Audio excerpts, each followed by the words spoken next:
Welcome back to Cook It Simple with Eric. Today we are making a delicious meatloaf. I love meatloaf on a cold day. Today here in Ohio it's probably about 38 degrees right now outside. It's cold. I want comfort food. So everything we need is laid out right here in front of us. So what we're going to use is we're going to use 2 pounds of hamburger. This is 93.7. I like to keep it lean on a meatloaf so you don't have a lot of grease or a lot of shrinkage. We're also going to do garlic, 2 eggs, half a cup of milk, about a half a green pepper, and about a half a yellow onion. Also, we're going to do about a half a cup of Pepsi, about a cup of pineapple salsa, salt and pepper to taste. Then I like to use the Italian breadcrumbs, and this is also gluten-free breadcrumbs because you know I make gluten-free stuff as much as possible because I have a family member who's gluten intolerant, so I try to make everything gluten-free. For our glaze that we'll put on top towards the end, you have ketchup, mustard, and of course light brown sugar. We'll make that up in a little bit. So the glaze I like to add about the last 15 minutes so that way the grease doesn't pull it off the sides and kind of waste it. So I do that about the last 15 minutes of baking. We're going to make this in a 10-inch cast iron skillet. So this is a 3-notch lodge that come from my great-great-grandma that I've restored. Past couple of years, about 2, maybe 3 years ago I restored it. So it's passed on through the family. So I like to preheat the skillet when I preheat the oven. So let's go ahead and do that. We're going to preheat the oven to 350 degrees. All right, now that that's preheating, we've got our skillet in. It's going to preheat. You don't need to grease it or anything. I don't. The hamburger will do that just fine for you. Let's go ahead and get this stuff mixed up. So we'll start out by just adding our hamburger. Like so. Really, there's no rhyme or reason to this. You can put whatever ingredient in you want because we're going to mix it up by hand here shortly anyway. So we just put the 1 cup of the gluten-free breadcrumbs in on top of 2 pounds of hamburger. Throw our green peppers in. I like green peppers. You don't have to add them if you don't want to. Then onion, I like to put that in. That's something. If you don't like onion, don't add it. So we'll do that. Let's go ahead and put our half cup of milk.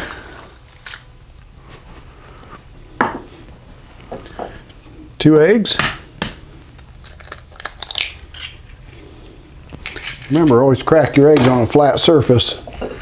Keeps from getting little pieces in inside the egg if you do it on the rim. So we've got that. Let's go ahead and get our Pepsi put in.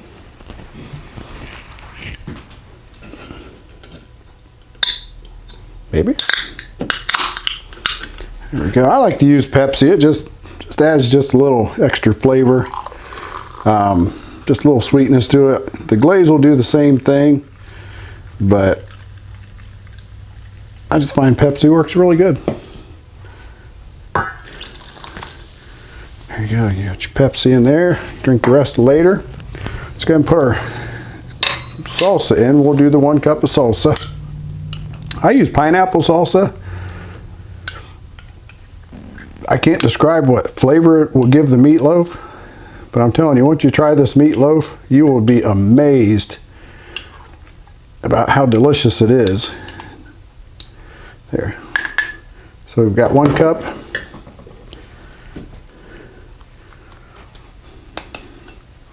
Of the pineapple salsa. Now as far as salt and pepper, I just kind of guess at this point. I use kosher salt, so we'll put about, I don't know, maybe start out with a teaspoon. Pepper, we'll just put a coating on it. So probably about a teaspoon when it's all said and done. Maybe a little less. And I always like to add garlic. Garlic just brings out all the flavors. And again, maybe just a teaspoon, half teaspoon. It should be good. So once you get to this point, everything the meatloaf wants is in it. So here, oven's preheated. So from here, we're just going to use our hands, our clean hands. We're just going to dig in. You can wear gloves, rubber gloves, whatever you want. To me, doesn't matter. It just gets cold and gooey. Just kind of start mixing it in. I try to keep a dry hand in case I need to grab something else. It's just easier to do that.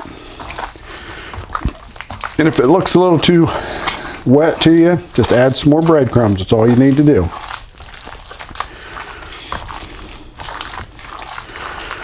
Just kind of work it. And we may end up adding just a little bit more breadcrumbs, but we'll see.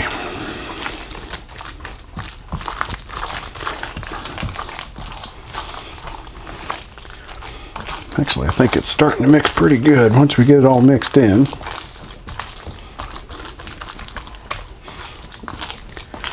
Just make sure all your ingredients are put in there. You don't want clumps of pepper in one spot.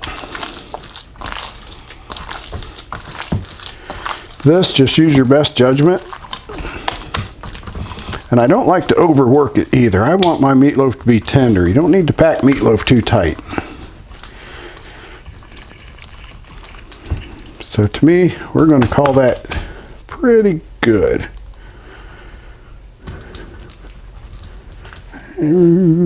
Yeah, I think we're good. Thought about adding more breadcrumbs, but I don't think we need to. I think it's good. So with my dry hand, since the oven's already preheated, I'm going to show you what happens when we put it in the skillet. Alright, so your preheated skillet should be nice and toasty. It should be 350 degrees. So what we're going to do, and what you want to hear is a nice little, we're just going to, you hear the sizzle? That's exactly what we want to hear. From here, just work it in like this. Try not to burn your hands, because you guys know I always burn my hands. Now what I like to do is kind of push the middle down and kind of put it out to the edge, because this will just kind of fluff in, kind of rise and even out there. But this is what you want to see. Just absolutely perfect. All right, now that we've got it in our skillet, everything's good. We're going to go ahead and put it in the oven for 45 minutes. We're going to set the timer 45 minutes. Then we're going to come back, pull it out, check the temp, put the glaze on it. Probably do it for another 15 minutes, so about an hour total. And I like to use a digital thermometer. If you don't have one, that's fine. Just kind of gauge it on time. But I like to get my meatloaf right about 160 to 180, right in between there. And that'll keep it tender and juicy. And you don't overcook it or undercook it that way. So I'll show you this in a minute. In about 45 minutes. All right, let's go and get this put in, set our timer. We'll come back. See you in 45 minutes. It has not been 45 minutes, but I need to show you how to make this glaze. Super simple: brown sugar, ketchup, and mustard. On the brown sugar, I don't really measure it. I just probably put, I don't know, about half cup in, quarter, not even half cup. But I like to start there. You can kind of see, not a lot. Now mustard, you don't need a lot of mustard. But it's always good to have mustard. So we need to add our mustard. Not a lot. What would you call that? Teaspoon? Tablespoon? Let's start with that. Now ketchup, you'll use quite a bit of ketchup.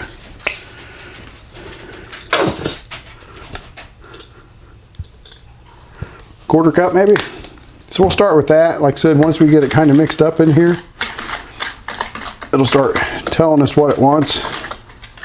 And you can mix this to any consistency you feel. I like mine a little thicker because it seems to stick better. You can hear the brown sugar. Let it dissolve a little bit in there. I'm going to add a little bit more ketchup.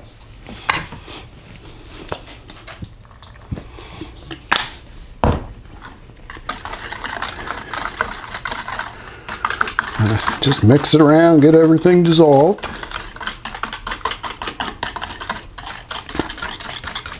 I don't think we need any more brown sugar or mustard. I think we're right where we need to be. All right, exactly 45 minutes. Let's go ahead and put our glaze on. That really lean meat, you'll see it didn't shrink much. There's not a lot of grease on it. So I just like to put the layer on here. Just like so.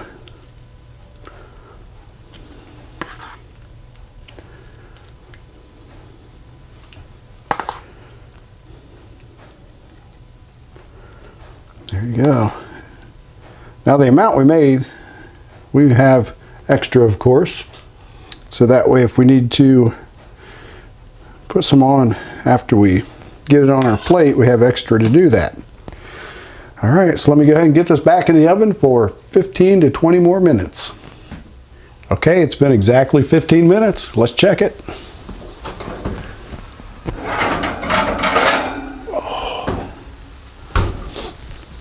Oh my goodness. Would you look at that? That's so good. All right, like I said, I want to get a temperature check on it with my digital thermometer.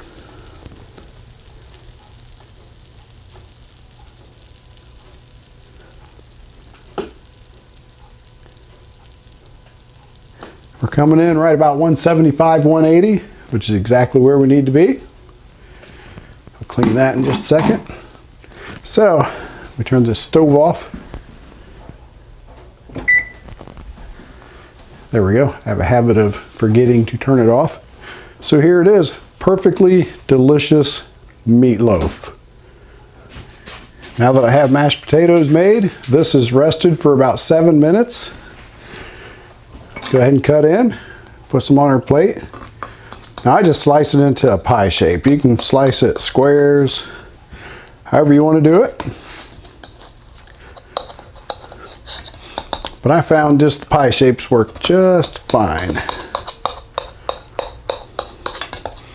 Oh, the smell is just amazing. Can you smell it? Do that, and then we'll give Stuart just a little piece off of this one. He does like his meatloaf. All right, see if I can get this out without making a giant mess. Nope. Mostly. Oh shoot, forgot my plate. All right, so there's mine. Get Stuart a little bit here, not that much. Of course, his will have to cool down quite a bit before I ever give it to him. We'll give him that much.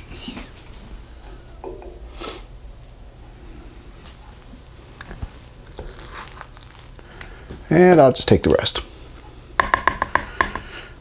All right, let's taste it.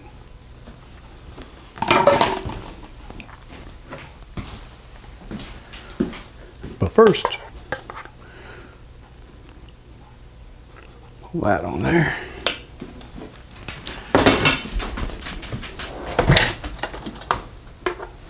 And you can hear Stuart is just all excited.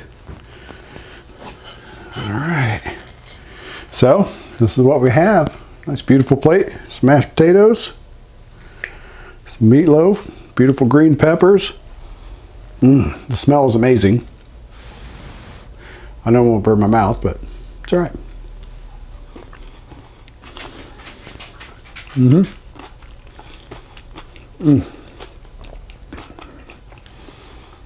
This is really good. You really have to try it. Meatloaf is one of those dishes you can create any way you want to create it. This just happens to be the way I do it. I like to add a little bit of Pepsi, gluten-free breadcrumbs, pineapple salsa. It just turns out wonderful every time. So give it a try. So thank you again for stopping in this week. check out, see what I was making in my kitchen. I really appreciate everybody checking out. So if you like what you're seeing, please like and subscribe. It just helps me out, and next week we'll come up with another dish. Again, thank you. Stuart's turn. Meatloaf went first, so I would say Stuart approves.